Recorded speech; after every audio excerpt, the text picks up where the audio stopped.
Hi friends, नमस्कार दोस्तों। मैं गिरीश कुमार प्रजापति अपने यूट्यूब चैनल पर आपका एक बार फिर से स्वागत करता हूं, वंदन करता हूं, अभिनंदन करता हूं। प्यारे दोस्तों, आज की वीडियो का विषय है दोहा और सोरठा। तो एक नई उमंग, एक नई तरंग और एक नई ऊर्जा के साथ एक छोटे से वीडियो में आज फिर मिलते हैं। और टॉपिक का नाम आप समझ चुके हैं, दोहा और सोरठा। प्यारे बच्चों, ये दोहा और सोरठा एक दूसरे के विपरीत होते हैं, एक दूसरे के उल्टे होते हैं। मैं आज आपको बताऊंगा कि इसमें किस तरीके से मात्राएं लगाते हैं, कौन सी गुरु मात्रा है, कौन सी लघु मात्रा है, इन सब के बारे में आज मैं आपको बताने वाला हूं। तो स्टार्ट करता हूं। सबसे पहले मात्राओं की जानकारी। लघु मात्रा होती है, लघु मात्रा का साइन डियर स्टूडेंट इस तरीके का होता है, कुछ ऐसे, और इसकी संख्या होती है लघु मात्रा की 1। ठीक है। दूसरा होता है दीर्घ। दीर्घ मतलब बड़ी मात्रा, और बड़ी मात्रा का साइन होता है ये। अब संख्या इसकी होती है 2। जब हम काउंट करेंगे नंबर में 1 2 3 करके। और ये दोहा और सोरठा कैसे छंद है बच्चों? मात्रिक छंद है। यानी जिन छंदों की गणना या जिन छंदों की हम क्या करते हैं, गणना जो है मात्राओं के आधार पर करते हैं। जिन छंदों की गणना हम किसके आधार पर करेंगे?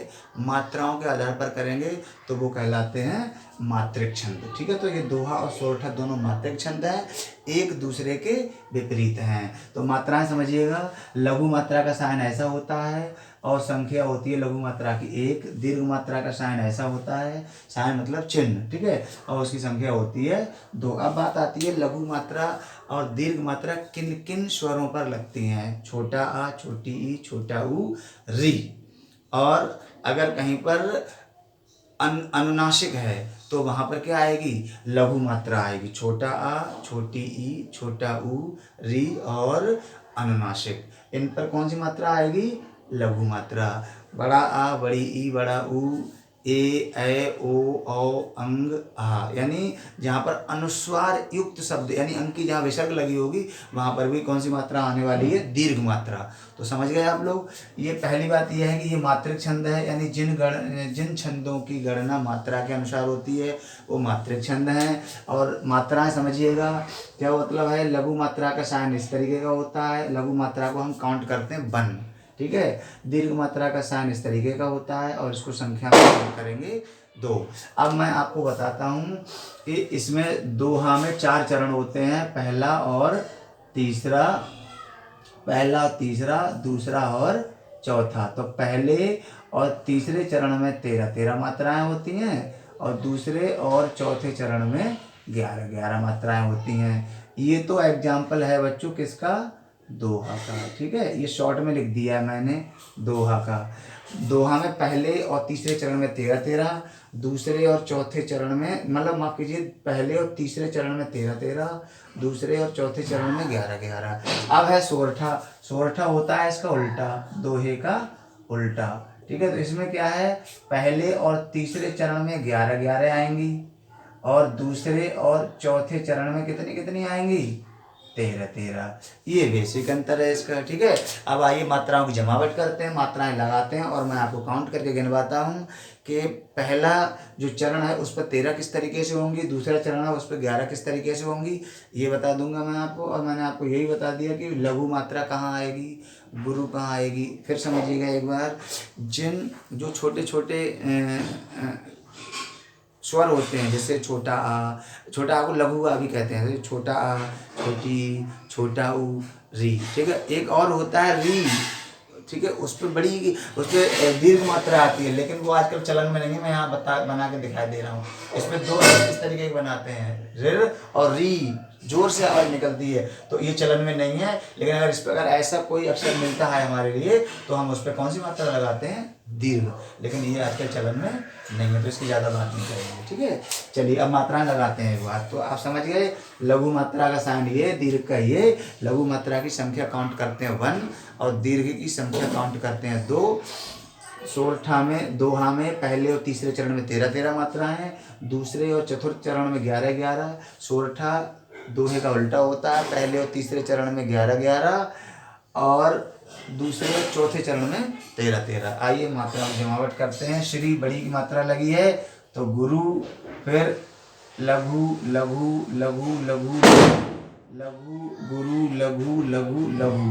काउंट करते हैं 1 2 3 4 5 6 7 8 9 10 11 12 और 1 13। फिर चेक करिएगा, जहाँ बड़ी की मात्रा लगी है यानी दीर्घ ई की, तो वहाँ पर मैंने गुरु मात्रा लगाई, अभी बताया था आपको। तो 1 2 3 4 5 6 7 8 9 10 11 12 13 हो गई मात्रा 13 है।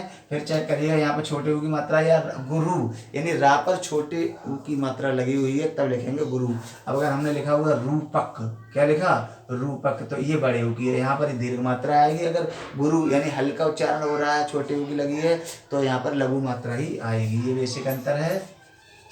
आगे देखिए, लघु लघु लघु लघु लघु लघु लघु लघु गुरु और लघु। काउंट करिएगा 1 2 3 4 5 6 7 8 9 10 11।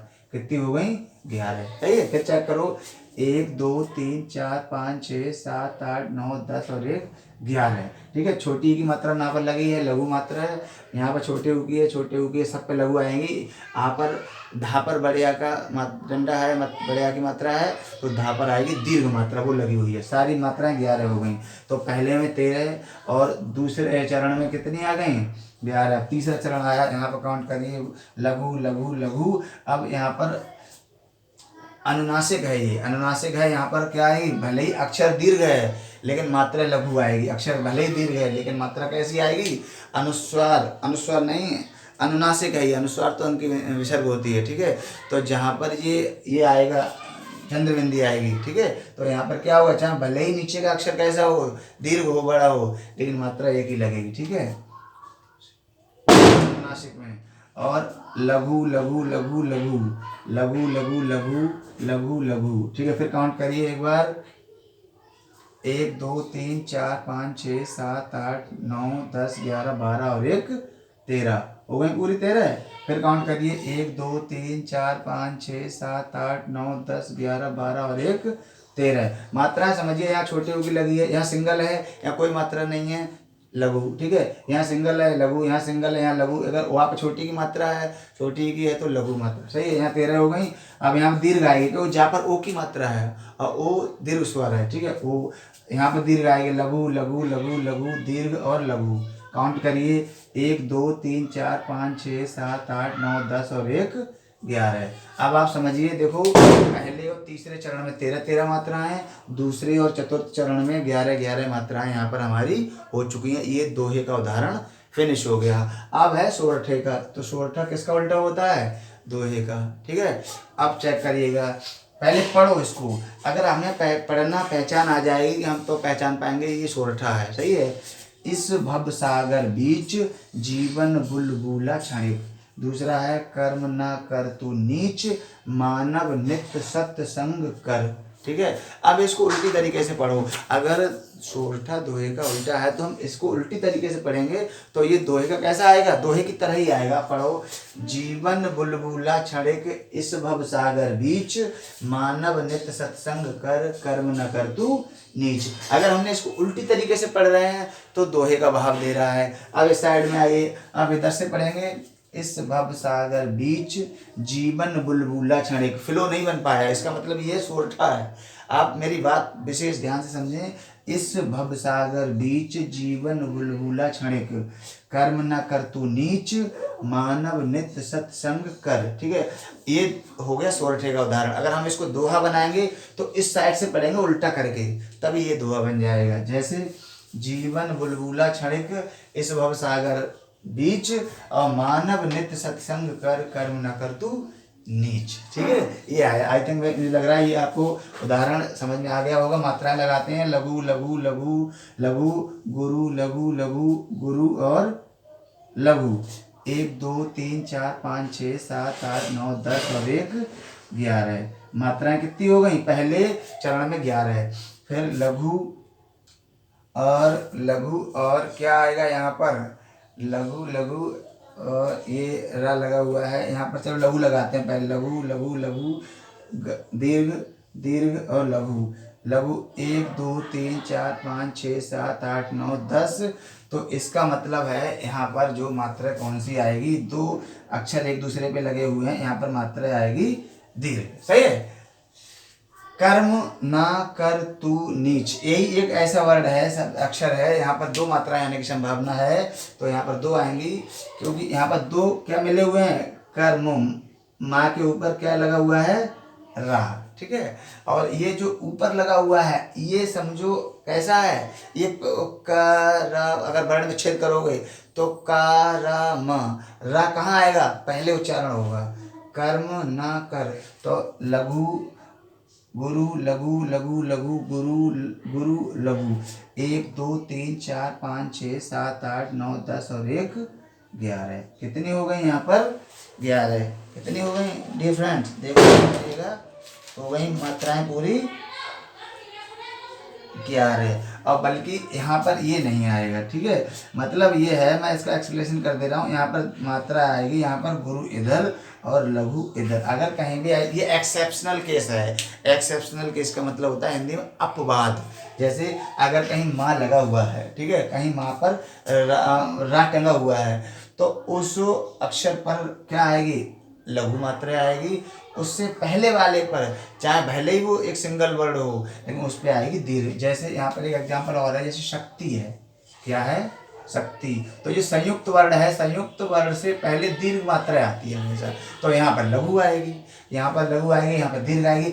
ऐसे ही एक्सेप्शनल केस यानी अपवाद वाला है, तो इसमें यहाँ पर जो माँ पर रा लगा है, तो यहाँ पर क्या आएगी, मात्रा आएगी, जो इससे पहले मैंने एक्सप्लेनेशन कर दिया, उसको माफ़ी चाहता हूँ, गलत बता दिया, ये सही है, ठीक है। तो यहाँ पर क्या हो गया, यहाँ पर जो माँ के ऊपर जो रा लगा है, ठीक है, ये अगर इसका उसका वो करो, आप क्या करोगे, वर्ण विच्छेद, कर्म कर्म, ठीक है, तो ये जो माँ का आएगा, का पर यहाँ पर एक्सेप्शन के अनुसार यानी अपवाद के अनुसार यहाँ पर का पर दीर्घ मात्रा आएगी और माँ पर आएगी लघु। अब सही हो गई, 1 2 3 4 5 6 7 8 9 10 और 1 11, ठीक है, हो गई क्या है। अब इधर आइए, देखो दीर्घ, कैसे दीर्घ है, माँ पर आकर लगा है डंडा, दीर्घ है, लघु लघु लघु लघु लघु लघु, और यहाँ पर जो अनुस्वार युक्त शब्द है, अनुस्वार युक्त, यार सापंग की बिंदी लगी, अनुस्वार है, अनुस्वार युक्त शब्द में हमेशा दीर्घ मात्रा आती है और यहाँ पर आएंगी लघु।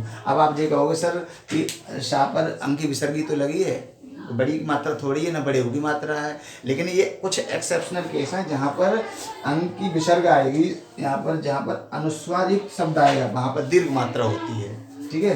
तो ये काउंट करिए, 1 2 3 4 5 6 7 8 9 10 11 12 और 1 13, कितनी हो गई, 13, ऊपर बची हुई हैं अभी लगा दे रहा हूँ यहाँ पर, 1 2 दीर्घ लघु लघु लघु लघु दीर्घ दीर्घ, ठीक है, और लघु लघु, और यहाँ पर क्या आएगा, यहाँ पर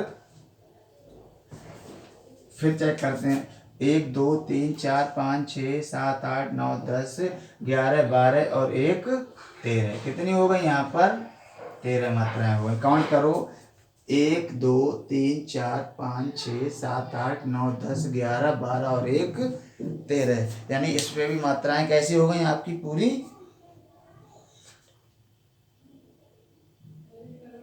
13, ठीक है। तो अब आपको समझ में, आई थिंक समझ में आ गया होगा कि दोहा और सोरठा में क्या अंतर है। बहुत बहुत शुभकामनाएं आपकी मेरे साथ हैं, आप पढ़ते रहिए, मुस्कुराते रहिए।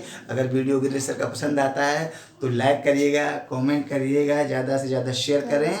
Thanks for watching me.